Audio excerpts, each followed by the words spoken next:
ভোর হতেই কমলাপুর রেল স্টেশনে যাত্রীদের ভিড়, কারণ ঈদের ছুটি শুরু। যেতে হবে আপনজনের কাছে। কাঙ্ক্ষিত ট্রেনের প্ল্যাটফর্মে ছুটছেন যাত্রীরা। আগামীকাল থেকে ঈদের যাত্রা শুরু। আজকে থেকে তীব্র গরমে কাঁধে ব্যাগ, সন্তানসহ ঘরমুখ যাত্রীরা ট্রেনে উঠতে ব্যস্ততা। তবুও শিশুদের চোখে মুখে আনন্দ। বাড়ির পথে রওনা দিয়ে বড়দের মনেও স্বস্তি। ভালো লাগছে, সবাই ভালো লাগে। কোথায় যাবে? তোমার বাড়িতে কে আছে? টিকিট আগে থেকে করে রাখছিলাম, তো খুব সুন্দরভাবে যেতে পারছি আর খুব ভালো লাগতেছে। এতদিন পর বাসায় যাচ্ছি ঈদ করতে সবার সাথে। আগে যাচ্ছি, বাচ্চা কাচ্চা নিয়ে একটু ঝামেলা হবে তখন, এই কারণে। রেলপথে শনিবার থেকে আনুষ্ঠানিকভাবে ঈদের যাত্রা শুরু হলেও শুক্রবারেই কমলাপুর রেল স্টেশনে যাত্রীদের ভিড়। যাত্রীরা অভিযোগ করছেন, অনলাইনে টিকিট পেতে বিড়ম্বনায় পড়তে হচ্ছে।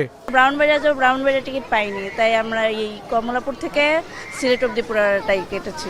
একটু কষ্ট হয়েছে টিকিট নিতে, তো সার্ভার ডাউন হয়ে যায় সাথে সাথে, তো কিছুক্ষণ পরে একটু লেট করে তারপর কাটছি আর কি। অনলাইনে পাওয়াটা অনেক কষ্টকর, সঠিক টাইমে পাওয়া যায় না, তারপর অন্যজনের কাছ থেকে নিতে হয়।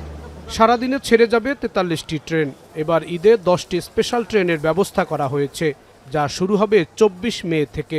ছাদে যাত্রীদের উঠতে নিরুৎসাহিত করা হচ্ছে বলে জানান স্টেশন ম্যানেজার।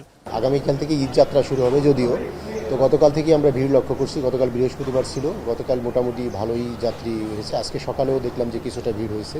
সারাদিন আপনার 43টা আন্তনগর ট্রেন কমলাপুর স্টেশন থেকে ছেড়ে যাবে এবং 23টা কমিউটার ট্রেন কমলাপুর স্টেশন থেকে ছেড়ে যাবে। টোটাল 66টা ট্রেন যাবে। হ্যাঁ, বাংলাদেশ রেলওয়ে 10টি ঈদ স্পেশাল ট্রেন চালাবে।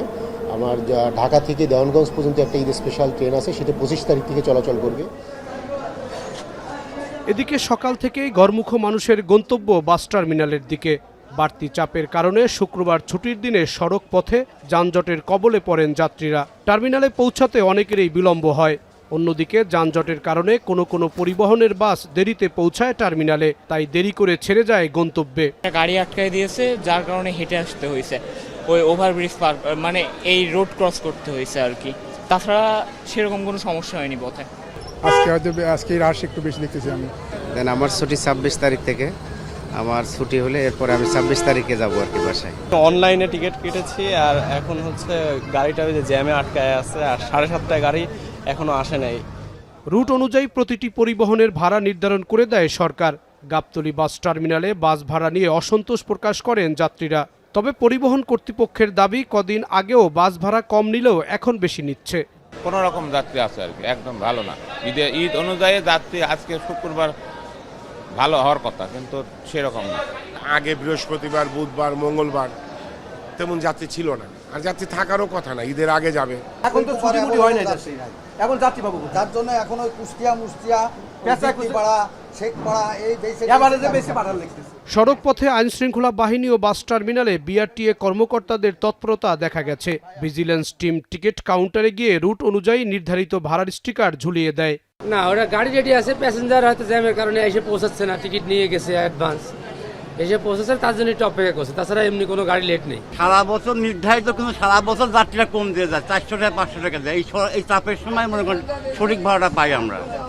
ব্যবসা গরম, যানজট ও ভাড়া নিয়ে অভিযোগ থাকলেও হাসি মুখে প্রিয়জনের সঙ্গে ঈদ উদযাপন করতে যাচ্ছেন নগরবাসী।